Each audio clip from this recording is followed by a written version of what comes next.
back of these events, I'll ask my colleague who used to be at the ministry, what happened in 2015 for them to run to the IMF? No recklessness, no mismanagement, no this government had to then come and bail them out. And we did so successfully. Mr. Speaker, for the loud and urgent voices seem to have prevailed, but the shouts of censor and censor, I believe, Mr. Speaker, shall forever ring in the ears of those who signed the censure, and their conscience and their souls. Censure will ring as crucify, crucify in their mind. And they, Mr. Speaker, I believe, have been sifted. This then is not a very good hour, and it's truly an hour of darkness. Yera kan oforiata o man fotro sansoafo e na wakasa yi. Abusia yegusua de mugina o my God amra so gafiem ne nana mo a yemra so gafo ne nyina etu ne de makọ ken oforiata sofo a o sikasam no ntotua so abusia se ne yemo ne musam no momo ne tua se mra so gafiem cha me he sei se mpadimfo nkonko tenase no mo nko awre wanko busa brewa plus tamse no mo we kwane aka no oforiata Ghana fo ne MPP mra so gafo ne bi fi se wo mo akroi na tete ni atepo ye namu sese no wona nam so na eba no ejebe woni nkonsam na kokope ne ba biatena na ne nipa afro beba waba no ababo so my Ghana sikasa no ntutie mu na saa committee ni yoma dwuma wie e de ensem no nyina akwakoda mraso dwafo no a enadue e na mraso dwa ne ekwakosi ginaye second of rato mo beto no so aba apam no anaso obekoso atena ho no na akoso a NPP mraso dwafo no nyina so retwa foso so mo de omo nsoso demum wo mo fi sensem bi ene kwadu bi MP NDC fo ne de bo kenofriata no mo ne omo ya adwena enye na Haruna Idrisu kire se kenofriata no omo ta MPP fo chie se onfri honom no omo ne adwen fufuro bia eye Ghana fo sun Ghana fo arehwo Ghana fo tete ni atepo ya ye famu no ana duru omo NDC fo no mo nim ana omo ye omo adwene so omo supporto omo nuanu MPP fo e ma kenofriata no a dodo na fi sa se mampani na dan kwakufa no wo fa se na eno no wontimi nyina die no wo mo aboa pam na fi honom na fa mo ba so mo ba beboa wo mu a ha se mo joma kwantimfi ana mu twa fa so akontom do mo stress omo ni adwen fufuro bi atachiri adwenboni bi antachiri ne mo ye o my Ghana ye yonti ana mo etu saa anamo we. The Parliament of Ghana is not the judicial organ of Ghana. It is vested with the powers so imposed on it under Article 93. And Mr. Speaker, I quote for the purpose of the record. It reads, there shall be a Parliament of Ghana which shall consist of the number, but it says, subject to the provisions of this Constitution, the legislative power of Ghana shall be vested in Parliament and shall be exercised in accordance with this Constitution. That is why, Mr. Speaker, in admitting this motion, you are talking, Attorney General, you are talking about due process. And when it comes to matters of this nature, you are not expected to be a partisan minister. You are the learned Attorney General of the Republic of Ghana. Not partisan. You are the learned Attorney General of the Republic of Ghana. And you must speak to the fidelity of the Constitution, the fidelity of the laws of Ghana. May I refer you to Article 82 of the Constitution, when you talk about due process. Mr. Speaker, due process. Due process, yes. Due process reads, Parliament may, by a resolution supported by the votes of not less than 2/3 of all the members of Parliament. 82. So very soon, Mr. Speaker, Parliament will be voting to determine whether we have 2/3 or not. Due process. 2. A motion for the resolution referred to in clause 1 of this article shall not be moved in Parliament unless 7 days notice has been given. Satisfied. A notice for the motion has been signed by not less than 1/3 of the members of Parliament. Satisfied. Due process. The motion shall be debated in Parliament within 14 days. Due process. We are continuing to conclude it. The Minister for Finance has appeared to defend himself, Mr. Speaker, and I quote, the motion shall be debated in Parliament within 5 days. And 82.4 says, a Minister of State, in respect of whom a vote of censure is debated under clause 3 of this article, is entitled during the debate. Due process. So, Attorney General, to say that this Parliament have not complied with the minimum requirements of That is your understanding of Article 23 of the Constitution. How can you reduce this co-equal organ of state, the co-equal organ of state, the Parliament of Ghana, to an administrative institution? Now, to paraphrase the Minister for Finance, he himself said that this motion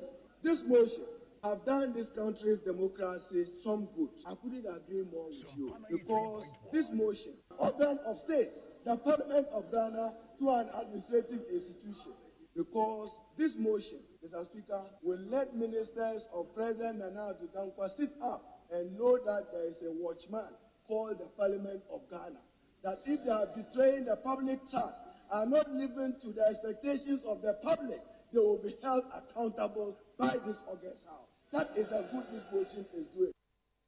Abusia wa yamra so adwani a wa mra so agafie ma de so motamale south abaton pesu so do nkuma no a dodo na ye NDC amanyoko ne womu no wona ye kandifo da no na ono so echeche mu senti a omodo mu fi se rakeno friata wo mu akuro yi eno nti won sesa ne nkukunu ne nkaka no nkopene ba bi entena no na abusia omotwe omomansu no nyina awie ye no eja speaker of parliament so ebeboai chairman sabon so de ne de akogu ha ama hare na idris so beka ne de enam so mamra so agafie mcha me hene right honorable Alban Kensos mana baben so no e de nsam sei etudwa e wo mrase begafie men na nwumre. Honorable members, at the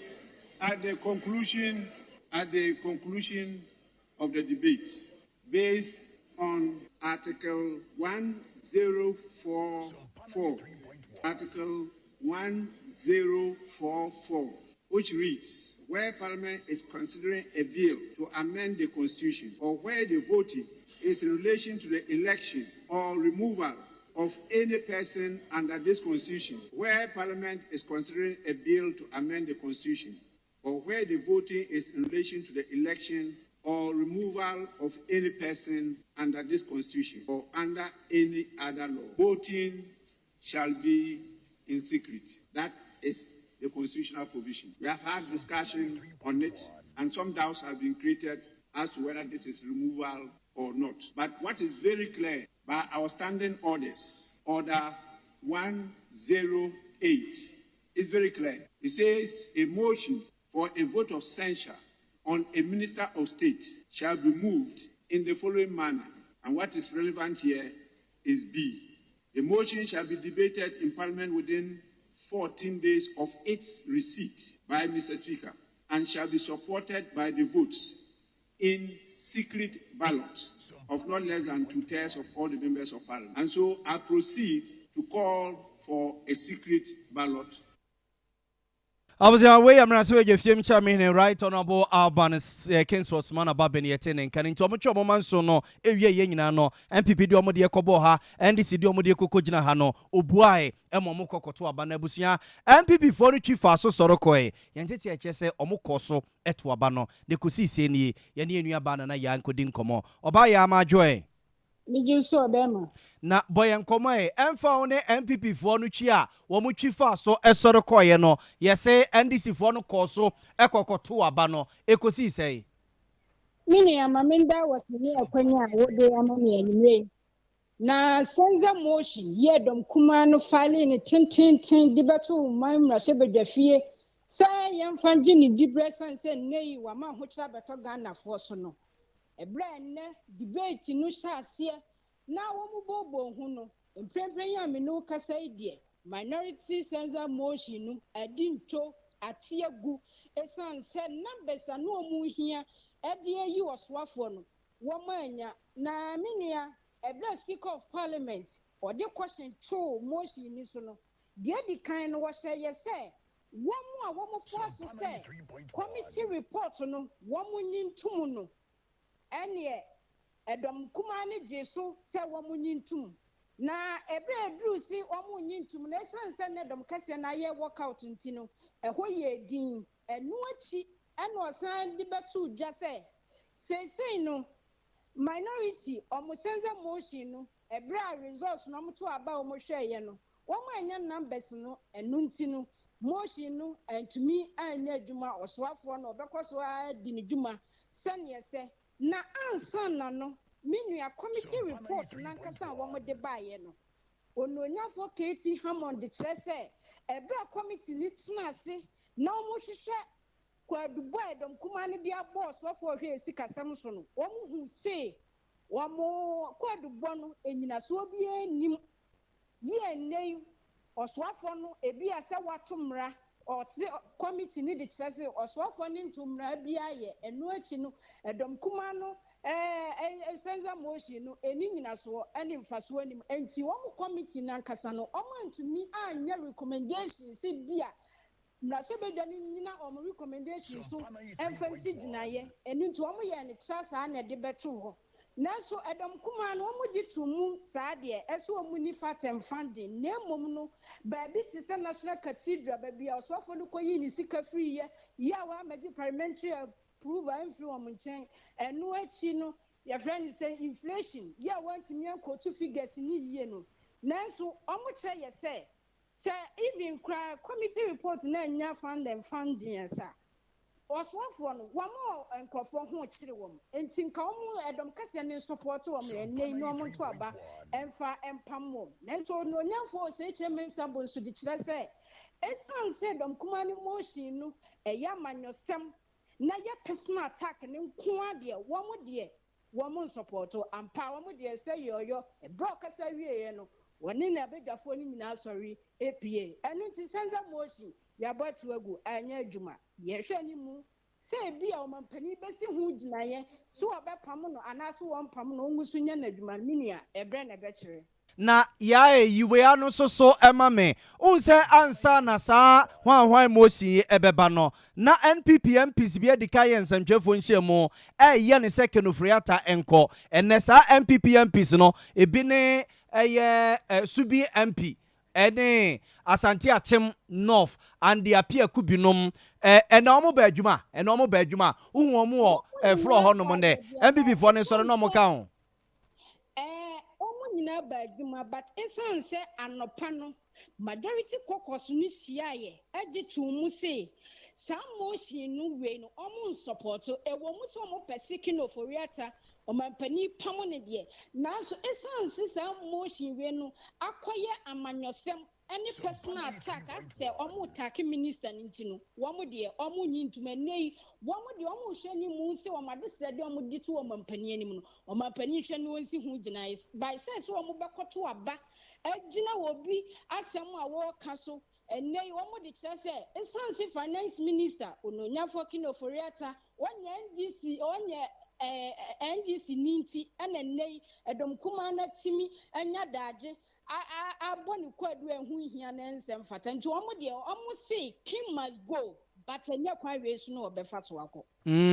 na yae unsese say NDC for war MPs be 136 ene wo parliament nti omo na tena ase eto aba no ene ekosi sei dodo say na tuti aye ena dodo say ena an 20 a sport ballot ba mu ana ya me ehunu aba no mini ebe omo tu wieye no ne womo a womo ato se nei ononyafo kinoforiata yempam no yanyi ni dibe mfiri ni nsam no eye 136 womo susu amusi o ye na osofo ni asem bi aka womu su nya nadwuma eye 0 esansi omanya to third of 275 MPs which is 183 ntino omomoshi no entumi nya adwuma Yantina enkomu hia bese ne nke be so a enkom betima pam kenofri ata anwumre no mu hia mrashe bedwafo at least anya kro mu nya 70-50 so omo so de a ene enka ne be ya adwuma komu nya MPP fo be 50 be so omo so a enka kenofri ata nkenya ne se wase fita betena hoyi nanso wo anya emu ba akokra nto ama wo mefifa so wo majority no ma ye workout wo say ya bad no wo nto ya yeda se ejeze na yese ne ma wi adwuma o parliament no ho mapon se ya me no kasa ide ya pon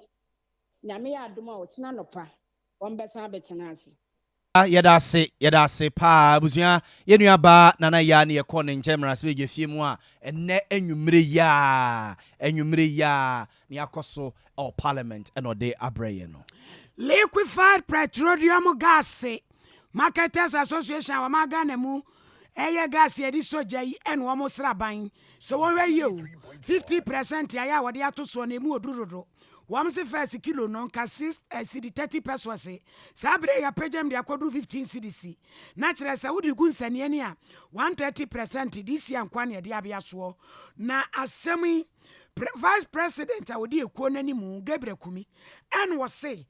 edi wo ha kase pa ebetumi de aba won mu beja yusu na fe yatete kwa ibrentu mu abunua na ne ekroport mu gyayi ena ene ebebu nnua nyina aso kroport eja wo se wo mu nka se 50% no aben ya Ghana fo nyina da ebe yusu gas nenso gas ne ye kwantentente nipa dodo no ayusu bie yes ye ifri so a ebeboa pa na nei wo ya Ghana fo abra boma ye pa ye ho aye pe ye ho na ye sand 50% enso e de aba be hweso saa de wo hawo ne aho kire e na de beba e na ebidie no eno a na de hie nyina da e ba be yusu na owura Gabriel Kumi sante abo ani abere pa e pe na homa no so na nka mabusa ni semfu aba ko mienu miensa na enum nsia kakra ko ba me nko Abusia wadwenche no nsusu obetu di aba wabra wo kan ho ye social media platforms awodo ni nyina so uko Facebook wa wo de wadi kan dada wo hono ma ye da se emu akwa aba fe na nam kwa mu kwa Sompa 93.1 FM Sompa 93.1 FM ena YouTube Sompa TV Ghana wadwenche no nsusu de bia hono mo a yeguso a ye be kase ne mamo no ye be kenkan ede amamo Sompa 93.1 FM Okumase ena atie nka osunyane ne mpotemu a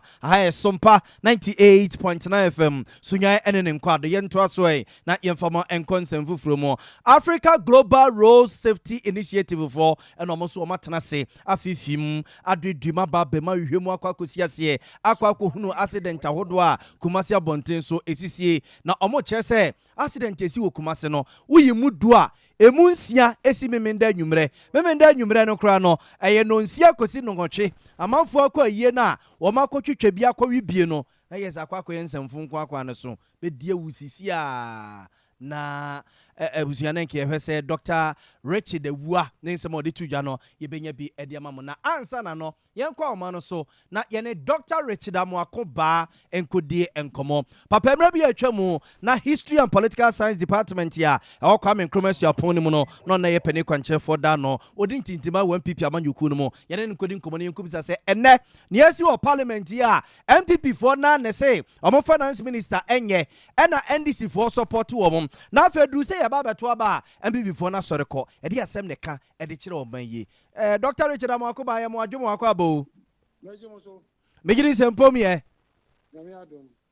enti doctor ne MPP for ye pa samu na mo siasa mo finance minister nye yempam no ana nyame ya adom NDC for so okay ye ba ne aba be support mo na ya pam na firi wono mo afemra so se ye kwakoto aba MPP for sai ye nya nto aba no na o ma soreko e de na esie Mami sha say free and right. I want to start here. I dey omo ye nyina a staged. What you say? Yeah, plan that. And you no correct a staged. I'm telling you, I'm a legend say a staged. Komashi say MPP ni NDC for ni ye ni no ma hyehyɛ ho no mo yes ade ande kire Ghana for. Me na me a legend say a staged. Starting right. I mean church mo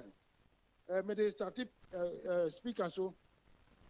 Oma ye debate ye yanto aba all in favor say aye munka say yes Oma can yes munka no unso can no have a speaker so they say yes no na be do die hu de mum tiatim yes anka bio yes no I say majino ye me say yes for now omodos hey now who parliament now ade here say budget bill now we am for voice vote in the yo kan nipa no ma won saso anya sa esan say so ko kan nipa no sesi a na ko ye draw 136 na just say the budget has been defeated almost some ye dey pray almost say ye be see biara budget na o so mo pass so and you almost pass say almost be pass budget no na ye ye yende na ye show keke what you say na ye den na speaker timika say I can say yes, no one else. Now, NDC for money, mesa. So, almost this year, sister, yes, see, obiara and raise objection biara obiara and cast and biana pa omu nyina kofi anya no kre ni nyina tro say anya no kre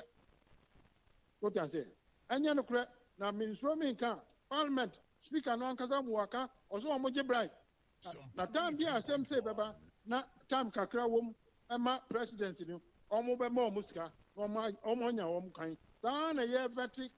for year time 2020 na ye approve omo and this for ye dey say okay one day so cream on ya pass omo hey den and na titia say same thing and you know some ne pass ya na say omo dwa so pe ye dey da e be mam sika na fe ya ye dey pe say that is what has happened. Doc, na send Doc say son tell dia send MPP ni NDC for you know mu di e ho agro. I make as one make one thing. Na say MPP for the end there a worse crash NDC for them. Mo na mo say mo mpre from 80 to 97. Na die na mo hu ya say hu nyina makota nchi. What is it? Mo na mo say on pe apia could be a friend say Asante Achem North. Ono na die adi mu. Yenye for the 30. Yenye di afe yenye di mako president mako kum impenifo me dem nim se impenifo so omu nim economics no omu nim pa eche MPs no acheche mo mwate ase okay mo ba ya apia ku bi no awu di animu una wo support budget na odi aba budget ni nyoma sa na onya de nti na esi enyi niko na afe wo awu di animu una wo support budget ene also pa what we call eche so support se owo ho what I say nyina so hia ade na bia sida omu jisika enti anyam nwa say to oma jisika anyam nwa ba wo hia na behavior of parliament na obi animri yo obi animri yes listen joke ana yako te omu di budget nsem ba ye eselo owusu pa NDC for no say esra mo pass budget ni anko bombo say lo no de NDC for so omo mpene omo anya lo no ato force say lo no ba ko for friend say administration say yes very suspicious and do omo nye bi sa omo say omo nya ya na omo pass ni na omo be so you pass budget principle any day there's nothing like that budget ni say two processes budget na musika na wudi akonwa na wabon ne kase ya be jatu omo je no atu loans ni one ka ho tie wie is a dandy they can say on better say on ma say ministry we nya say e beti we so eno ano and o mo catch say dem pass budget na anya no kure uko online obo ewi ase nyina say Ghana has approved 2023 budget mo can say hu ntia Ghana for anya no kure and ni nyina no e plan what you say na de hu ye nyina e plan obi anim de be say and I won't go to almost kind of no be an de base and the can say almost kind yes in the doors we am casting and a power eti doctor office mampeni na nado danko akufado kenofriata no ne wo faase no enya de obepam no ho oh there be say the parliament on approve say more pam no and no one ono nya na some so obepam that na mo so aka say more pam mo dey so to the baby sanity Oma yesadi ya chesi ye bugana for ye fagana for sika o machedi. Doc, that is what is going on. Doc Nasa president, catch MPP MPs and say second of rata we budget no a obepam no. Enti ebia na we de NDC for nasem ebia na MPP for no ko pusi bie wa president be na free ho. Mr. Opi enkasa mo. Yo ma yan say omo ni gidi bia Mr. The time ben na mo be kasa ampa yenko fo mo nya papa time ben dey na mo nyom kum nipa ade mo nya sa won mo na mo say 97 ofuro me say e ma non kan budget no because president say ono na dey the bank is supporting the candidate yes anamo hin nti mo ma ne control budget ni na me bisa say e dey porty pa na wo budget ni mo nti wo be say ofori ata na e tro what tro wie obaji ni sika e dey na e ka Amamu sikazo musumaji okocham baby sasa obi atiafa yankasa yete omanyimu ya saye kru edi MPP ni NDC for na kwaje bribe wa parliament wonu na omoto wonu ma yeye we di a kire ne no Mr. yes ana meka ye mi mahunu se wuhu abo abi No near one and Abu Bank. Now say, who saw a double. Now one ocean and one until said double. Now we are no or soon said double. That's all a double. Me, Media Mehuna Macato, one for Yamina, maybe I chose on my Gibraltar and so many. Mate Doc. Doc, yɛdase anwummere agya nkɔmmɔ yɛ afei na ahyɛ aseɛ nti ɛgu so a yɛkɔ anim no yɛbɛsa aba wo nkyɛ bio yɛdase abusuafo Dr. Richard Amoako bammerɛ bi atwa mu na ɔna yɛpɛ ne kwankyerɛfoɔ a history and political science department ɛwɔ Kwame Nkrumah suapɔn no mu na ɔda no odi ntintiman ɛwɔ MPP amanyo kurom ne yɛakɔ so nnɛ ɛwɔ mmerɛase wɔ fie mu ɛna yɛne no akɔ akɔdi ho nkɔmmɔ yi yɛkɔ bromantam krotam sunwan mu na sɛ deɛ nya ne nteɛ sɛ yɛsan de wuroto no ɛbɛ bi ewuo no ahyɛnkafo a wɔwɔ sɛ wɔyo nya de ɔmbɛtua ne nɛkyerɛ ka ho wɔn kura yɛada ne yɛtwa wuroto yi wɔn kasa yɛ a sɛ na wuroto no ɛna Burkinafoɔ atwa mu firi ɛna Ghana deɛ ɛne yɛnsa mfamra yɛde baeɛ nso a wɔn so wɔn ntua atiefoɔ bɛka 2021 wɔbra ne yɛde akɔ wɔn sika atu dwa na wɔn bɛtu dwa mmarahyɛ badwa fiem wɔwura mo akwata sɛ wuroto wɔtwam sɛ tintontan ɛde afiri hɔ nipa kasa ho a sɛ gya kyɛtia ne bɔtoa yɛnsa mfa mmora ne yɛnye ntempɔ nka pere bɛtum de atuatua yɛ ntokuro bi nanso ahyɛnkafoɔ no sɛ sika no ne ɛsɛ so wɔmde yɛnyɛ no na wɔmde yɛ wɔn agyegyeɛ no bi na ɛdie ɛne baabi foforɔ ɛfɛ nti wɔn ntua nnɛ wɔkyena ka ho Yen to boots ne there, despite the fact yeji to boots na nka ye ha so dia ye nneoma pa e wo man no mu a enka timamufo e wo man mu no I think say we don't have any problem with it but even one man omote to boot no kra mpu na no na omogege no enya mfaso kra hye aban na ono ye de oje we say no what I say because obi anya ro to boot no mo pe that person no person otimisi one sikoro otimisi abronsan enti no e ha adwen bebre ye yade hye ye na ye diska no nka ye etimi aye ya akwan no ene ye bia ehia ya yenya sika mfanya ati nke no mumbe boa bet yenya gigi sika ni nyina wi na kodi nipa ba kofo bodu e ba sa so da ntwa yie because they say ene okokoto kroma kwan ne nye okoso ba iso ko magazine ene so magazine nyoma ye nto ka nyoma ye nto ene me ko isa me oil me sesa no oil na filter nko a me 2.69 musi toll boot na mode ye kwan sɛn a ye kodumesua nsu atre na ade ye twa toll boot no ni yetua mimu ntua na ofanka ye kotokrom kwan anami ntua na ofanka ye abesim kwan wote enti nko sa aban ne ye ne sticker eno 3 months kura na oni driver yi bi owo Ghana bi abetwa e se ni ntu mese mimu ntua toll boot na ofanka ye kotokrom kwan na so obi won kran kwanta ono ofanye ho kwan wo be on cross toll boot so but so wo ye ne sticker oni de 3 months driver yi bi owo Ghana bi abetwa on the wouldn't miss a ban what the year coin. It's a ban global with 1,000 cars that were Ghana, not 3 months to be as a 30 cities on Wolfa contract. I wouldn't say 3 times, Ubenya scan until who shall contract no one wouldn't say, who shall was 3 months after 3 months. No, Ubuka could try like I was a Ubenya scale feed out from home. Bit to say, road weight. Ndia de train set 3 months. What time no so Buka could try. But toll boot no mimi ntwa ofanka ya tro no kwan obi te go so no toll boot wuti na metre no but mimi ntwa ha no ofanka ya no kwan wutwa sabi nyanse mimi ntwa no ofanka ya no kwan mimi ntwa ofanka ya kotokrum kwan meanwhile kotokrum toguntu but why ya sticker there maybe anka no dey mini problem ya shankafo a wo bunu mantemu any toll boot a ye de ba ne ho nsem a won mo kira adwen wo ho no abusia tobutu ya na Sompa FM nsɛmtwɛfo yɛ ne sɛ ne yɛnkɔe na Ghana Tollbooth Workers Union fo yɛnkɔbisa wonum sɛ yɛatete o abro bi na awesa gu yasom ɛne yɛka ne yɛkɔyɛ akɛ oba yɛse Tony Sababio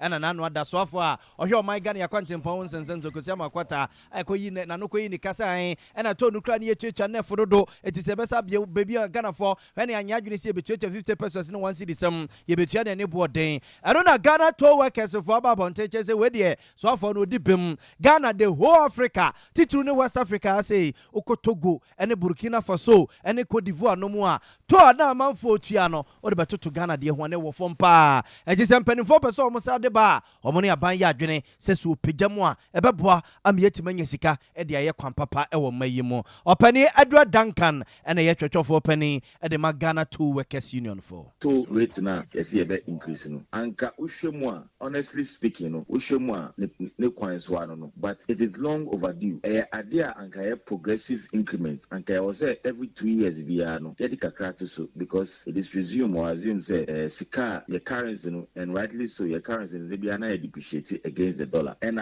in your man so yedi CC kwan in your money be na ekra efia mano ne the dollar na ekra the dollar no cost so say na tie bia na or say increase to rate no say na be ya ebenya enough money na there yes ejuma for because of political reasons na difficult say aban baso no be increase to rate no be kaya to rate increase no era former president when the baby call at a meals embrace na increase no it's sure all these years now was say increase every 2 years no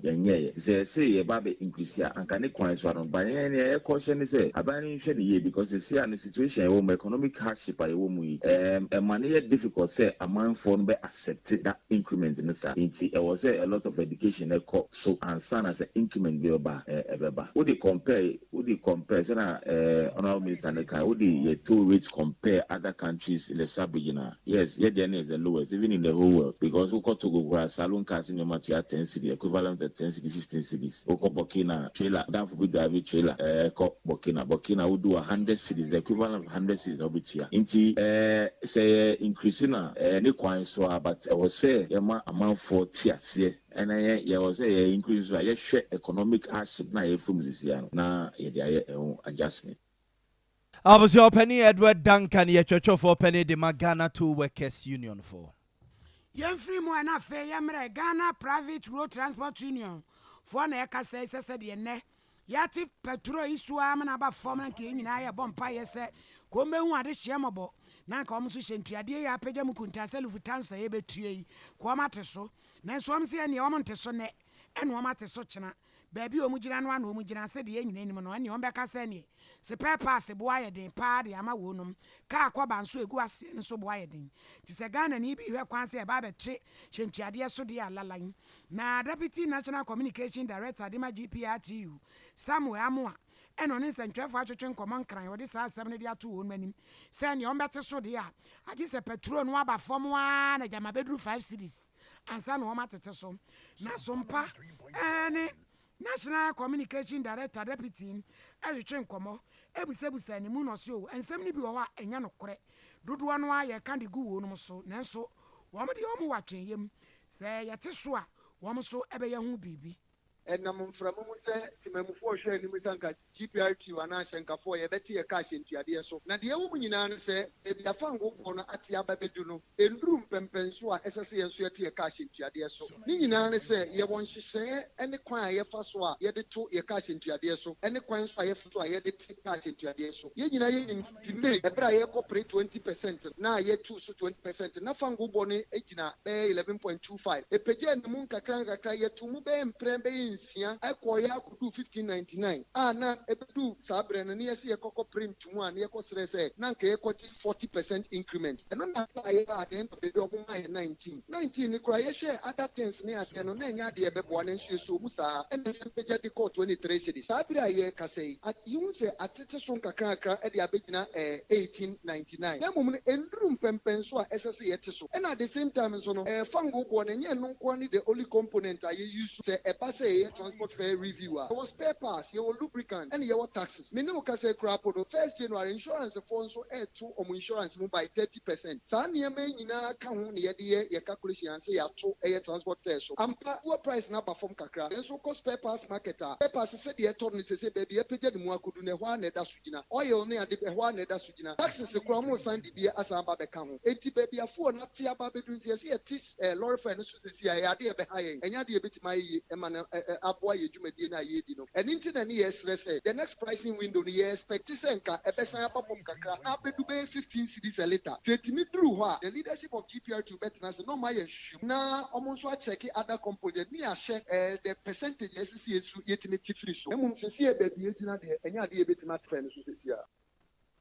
Way, ye random, ya, oh my Ghana. Ye driver union, Cassia Pa GPRTU, Deputy Communication Director, ye Uramoa, and on any drum air cassan, it will be where Quancy better so, almost 1 month. Abusia from free GPR2 for nsemi ho ene agya igusu a emfa mo nko eye kwaso jojo ho asem mama ne tuase yenya book off ni abewura December mu die eda sebo se de ya 24th obema bag so akwa kwasere busuafo kakra ne basa ya na cars na shoto ene obi e pentem akwaba ne adabafo esusu o pentem ne chese wakwa hwie passengers na gu ani e basa ene abonsama dasa de kra no a adabafo ne bi be boa pa ma bonsama kofa hama ene abepa ya pampam si ya to ene accident and I'm so my Africa Global Road Safety initiative impending for Atlas Hwehwemu bi so ma fifim adeduma ba be ma hwehwemu a akwako hu no ebra poti a empempi accident tesie titru ene yekumase abonten so ayeti opani Richard Ewua technical advisor ede makoi ana omo kire se hwehwemu akumase no ade omo hu ne se accident tesie kumase memenda nwumre pa efi no nsia ekobo 8 no o ye ya odibebom sisi ya ya odibetua to sisi a ade o makọ ayie akọwe kakra akotwitwa kakra amache se wa to credit agunani so wo ba nyina ka no ekwa na ye ne tretre ani tutu sa it is one faye so odi dwam ekunwani ento omo cheso omo tena se a omo hwe niam mu no kwasi ada we kra de memenda mum memenda nwumere no nsia sesi no a eye na tuo no a sese kra de didi na aba besu soso ne ade manfo ko wi bia to omo ka no so sa no a na yes driver wa teaching yekowu sa Dr. Richard Ewua enchiremu a wode ma yeni Botai de ba ne se ene no ye de road safety report no ebetu dwa na road safety report no ye kumase pe ene ye hwe ye se ye ka kumase a ye ka KM omo boundaries ye ka no old boundaries na no more for some metros na nye new one no nti ye ba ha ye de betu dwa se ka kwenhia no se ekunkofo ni wanamu na eku omo chen wanamu na eku omo emre ben na ka kwenhia etesi ewukumase any locations your friend no let's say locations are ka kwenhia yisi nti ye ne ye ba he yedwumedi abedi ye eno ano no se ba ne se omotewu efa ka kwenhia mu no ye fa bibi pedestrians ne hu se na omotewu pan 2021 afi etwe mu yi se wo yinkofu edu a 6 out of 10 people wu ye no ye pedestrian to say many wo ye nante kwan so because they be ameka say wo car kra say bi usi nante usi from nante pa that means we ye pedestrian and e ba no ye friend is saying emra ankofo tewu ne hu say weekends no any emra between 6 p.m. enyumreni 8 p.m. sa to wa window we ye hu say na ka kwenhia bebresi enye just kwa kwenhia keke ka kwenhia ede ewu eba nti weekends ni between the hours of 6 to 8 p.m. no ye hu say na ka kwenhia bebre etasi during this period and e ba no baby potin a ka kwenhia si no so eno so sese na meka ye no ye dwumade ama ye hu say te sa Abreport junction PV Oben bypass say to Boulevard ni mrono bebre ye hu say na ahane na akwenhia tesi in fact report no kra uhwemu a ya kire bebi a te say moto omo mutwi moto ni omo a omutwi abobo ya ne bebi a omo ka akwenhia ta esi no report ni a kire ni a ntini me gidi say say ye fa report we say ye KM National Road Safety Authority DVL oma ye ni a ye djuma wo road safety ni enso report ni yenhwe findings no na yen fan kan ye djuma die ho because ye betimi agi obi nkwa from road traffic crashes nti no an ye ba ha anope obia ye na afemu ade so obia se meto mebo anase meye na ya ye betimi aduru ho enye nipa na betimi ani ni asa nti na sometimes ye kase se police enforcement nso ba ti police enforcement ba no metimi a make sure say na driver necessary driver ye necessary pedestrian yes necessary wa uchi moto ana abobo ya no obia be at least ye ya sebio se na amanfo wu no eso bete kakra no na ye ni ye pese ye hu patron midin de doctor Abusiani din de Dr. Richard Ewua one year regional technical advisor at the African Global Road Safety Initiative for into omo ye ya na ka kiro mo se yesi memenda nwumre no nsia ho kɔ no ye behwie wagusisi a na wucheche mu de kire hukumase no Yen free mo na Church of Pentecost. Sorry, and what the cockabody amana sorry ma. Says Sabi Kusabia son and Anoma Comdewa. Winya Diania yon Sami and Nuna Odibedie. Barbara Samandra Honu Cretrodo say what dear now quine. Yening in Anne Fata yen. Tia dear Piada would do on Sabaye. Nedu how bebre unia on humu. Najunimu. Any one of my quine pediamono. Woman chin 1 moon free home. A dear be a wobe tongue. Nedu a hanusun so bebre unia. Saprehe. Cigarette, and in Yamaka Kahunina, we a Church of Pentecost in Iba, who baby a Wujina, say ya krata, we are seeking kind yang, the entry and home freezer and Yaman home. What do you foot way, Edema members? The minimum service to need the what on son and yet because and some no any probably say on Sunday probably branch, a woman or walk. If it misses and no my basa. We did news and you used to need grass. I did say anybody, any person did the power. Used to need any cancer. We don't what if you say, what on Sana? Nipano, or the man was saying, about the answer now. Was saying, no, take your name. Let me a minimum. That for me, I've been a youth, it's also for and Sunday shakes. And I've been able to yet. The anti-American son is a baby and said, who's a used to grow quite for us, or Danny begins. Until American son and so probably and yet some better no man oh, and Sunday, and you can say to me at home. The son said, Trola Mayati, I said, and so when he said on Sardine. Now, Ubia on Monsano, at the Basabasa, and never, it's a Christian idiot, and self advertise our tones. As a Christian to sell alcohol here, to me, it is not good because it is written in the scripture that a Christian shouldn't take any alcoholic drink. So if you don't support to take it, then you don't support to sell it to any other one. So that's only my. And yet, so Christian tons and then more, what you money won't you?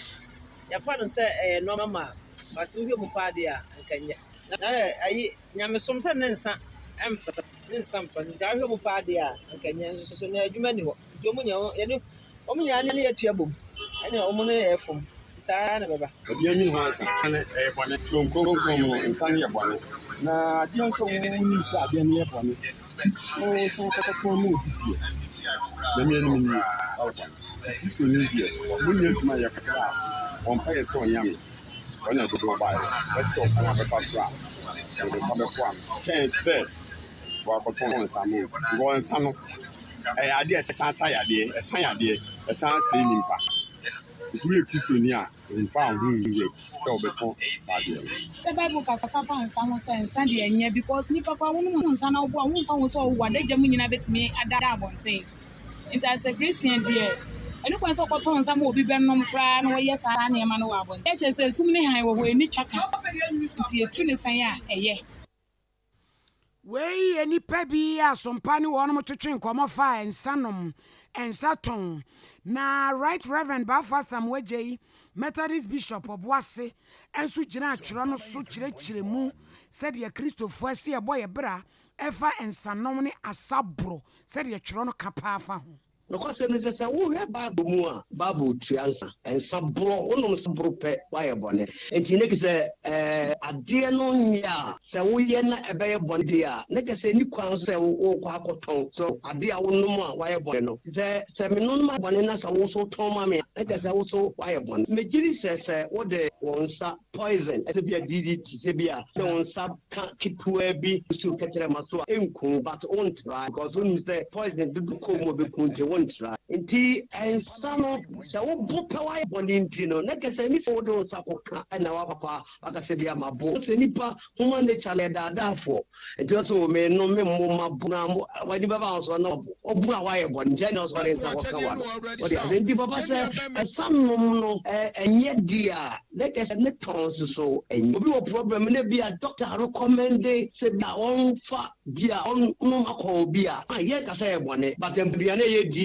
ne aburo ne man bebe ono ma akọwo nti body no akọrọ behia dodo no awadue na die no mu ase bia bibinti na doctor recommend akọhora ma obi a sa wonom yesa bia obewu a ebi na Timothy Paul ka kire Timothy no apart from that die ne kese ensanom enye but oba Methodist ye constitution mu a wase Methodist should not be involved in the production, distribution and sale of alcohol nti won twabe won tonsa won nuansa te we Methodist ya sa na Christopher do bebre so ye nti Christo ni nuansa on tonsa on nomusa na we ye papa Methodist of Penny wo boase ene wa kire mu no abuzen free apetese ne so na inform nko galamse mu na abuzen galamse mu ayede mo kɔ ne yede mo kɔ achimansa mensini mu ɛwɔ apoemantam mu na abankra chepani ɔhɔ no ye Yura Paul asamwa no ne post commander ɔwɔ mpatam mu no mo George Bawa ne kabo mu a yesi togofobia ba be so mu pom hɔ no mu a gada wo mu die ɛne sɛ ne mu si funtum ensase ne fra nya asam ketwa ɛne ne ɛgya ɔmo de ne ntitentitentitentitentitentite saa adoa mu mienu ama ɔmo chamfa machine a ɔmo ɛde yɛ adwuma ɔmo mpatam hɔ no no yesi mu ba dunum 15 de ɔmo achi ne nyinaa sesa ne nyinaa etwegya tum ase ne dwerebe na DC Paul Asamoah ɛne Sompa FM nsɛmtwefo bonkoma o cheche mu pa kwan ɔmo fa so ekopie saa gamanfo yi so ɛne sesei ne ɔmo de ɛba be ɔmo pa poten Yaka galamse nsɛm na yɛde hyɛ section of nkɔfobia na ɛha me timam 42 pa na ma galamse ɛkɔ kurum ha because here by ekura no he ya almost start machine na ɔmo ha yina ate ɔ picking information no na ɔmo ni nkura sabi ɔmo mo nkura na ase no ahyehyɛ sɛ yɛba ma wo se ɔde bibi ketwa bi a na ɔha bɔ no village hɔ so wo district capital no wɔ akyire na wanyɛ obi a baba ka kyerɛw sɛ kura no mostly no sɛ yɛnsuo na yɛnsuo akɛseɛ no because of ɔmo taba mo sunu nti no ɔmo da ho no sabi ɔmo ndan kɔ bɛn nsuo no nti so mostly no so ɔmo ba na bedu plan finfin na so ɔyɛ adwuma na so obi ama kan kyerɛ pa meanwhile nipa na ɔmo nim sɛ ɔmo yɛ adwuma na ɔmo nyinaa na ahyehyɛ ana ɔmo go ahead sɛ ɔmo mɛyɛ because of bibi kitwa bɛ yɛde bɛma ɔmo nti no sanse wo yɛ adwuma no nyinaa na ɔmo fama saa na ɛkɔ wotwa na mo bia anɔpɛ sɛ mo de akyire yɛbɛyi ɔmo de ka mo information ɔmo de America ba ɛbɛyi ɔmo nema but machine de wontumi enyi mfa nkɔ tɛ mo bɛdu na 100 yɛbɛsɛ na 100 ɔmo kɔkɔ sɛ ɔmo yɛ ɔmo adwene sɛ yɛkɔ Christmas no nti no yɛne national yɛ secret no yɛbɛkyɛ akɔda secret adwuma da yɛ na Christmas no nyinaa na yɛwɔ hɔ obi a office ɔyɛ bɛma na ɔbɛsan bɛ bim no on the omra and there almost na community no yes sir on make chair no ma start ema warning no omo warning bi omo warning security na nkasa and this time no so omo bi a warning because of we galamse ntina on person obey na man warning there will come after you nti no ye be call community by community be obi a hye bia na community no person omo pere omo no omo ko no at the end of the day omo ne eba be ko no ye hu de pani wo abusuanti abanka chepani owa chimansa mensini mu ewo apoemantam mu Yura Paul Asamoah ena yete ne nka nti efri ne ko wose nyasem kito bronya ne yakwa kodidie na nso omo fi omo ni fepe te se samasama bia wosama ne tamfu nsu a ene oye wagene se gala no bedi a omsoso ene ode ewa chimansa ne mpotam abusuanfa kase ne nkowie ewo mampani dada John Ajekum die wokofo abranda paba asante apagya hene de se konkron se man se boy na na ye na ene twedi ampo nyankrompon basa ye doma be video ya eda TV si nefe 84 years ene twedi ampo nyankrompon dia fe ba ko ka ne mfie hu a mfie mako pare aduo wotwe nan 84 eno de adom no ya ene chese birthday party a ekoso awie ewo ne fie a ewo abrine se wani nsese ye ka kire wo na eno na Yura Alan Kodwo Kirematen osofo a ohwe mfidi nyuma ne dwadie ho nsensem so eye ne se so akase wo ka papa kofo ho asem a wa hwe ya akase yi ye mfa nkogu ena mpese ya soso ne obeka ene se mampani dada John Ajekum die wokofo brother Paba Santia Penya hene de se konkron papa wo bro legend so twedi ampo nyankrompo nhyira no na enkwatenti ahoden gom wonfa nom no na oluma nkyira ho no mu se ya na asem no seto ne yedin a yakọ olu ho na eja otutuefo adada ye nkakran saa wo chese mampani dada akofo mra Ghana ma de hye eja yakoto santere wando godogo la adwa mempra koso ya megale ekoto aba 2000 ene ese gentle jack won na medi president ye obedi president 2000 oba ye na kapre motuma no Ghana naka prekure ni wo na super pacing nkete anadwo no namu awia no namu da suomu no namu ya mo my Ghana opagya de yebegina konkonso ne penso ene ekonya health insurance ya emra sa abre no de call parliament and this MPs no dodo no a esori kifa so koye na nso mu krom ena health insurance ikoyi etwo dodo no a free ho omu krom o ena health insurance o say etwo no bi ye friend bedem your friend say bedem den etwo no ebi bedem ena den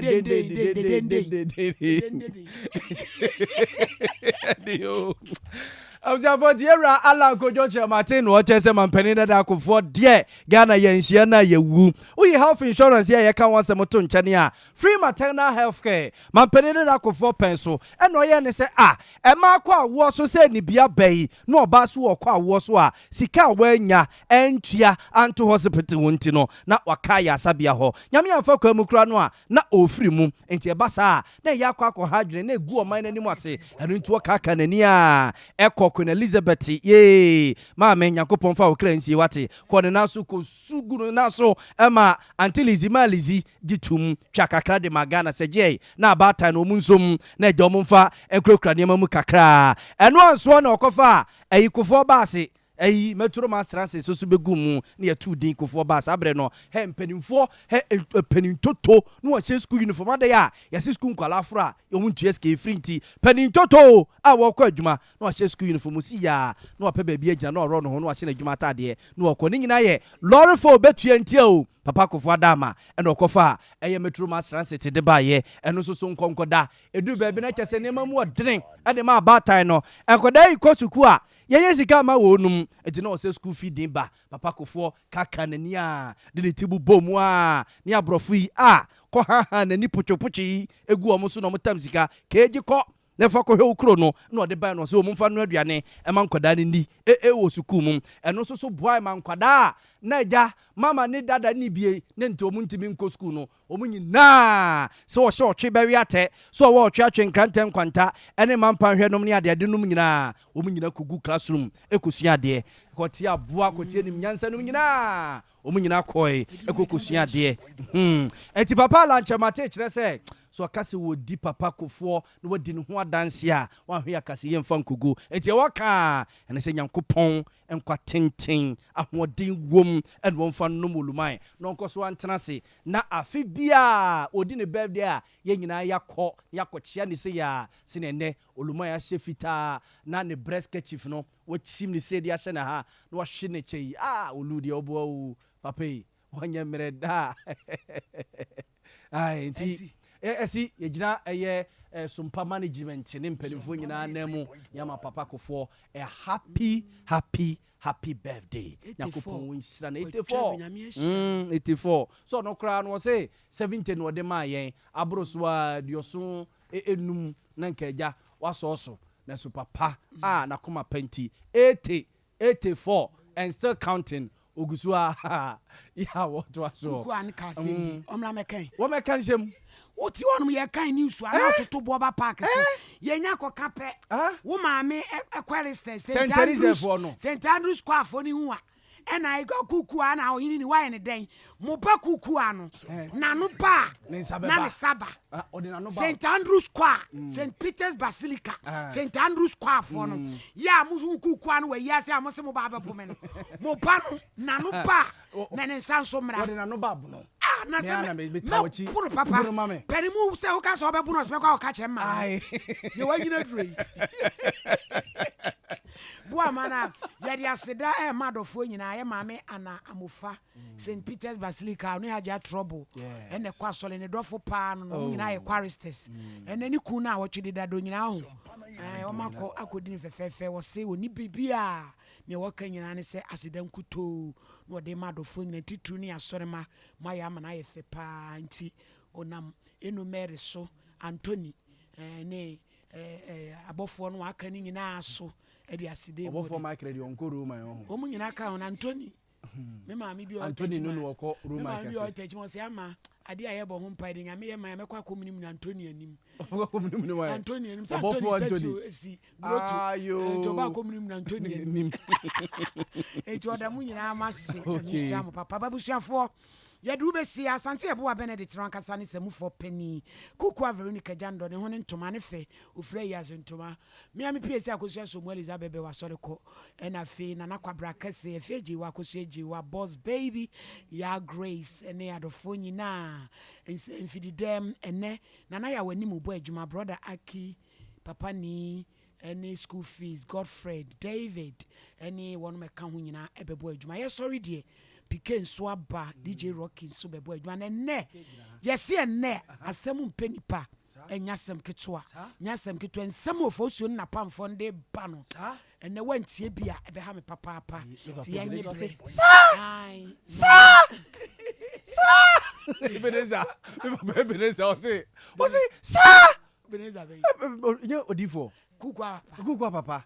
o say opambo o say sa na yes ono so obotena kukwa se bro nya adem be ko ho ma ko jimbro nya de you mate sorry so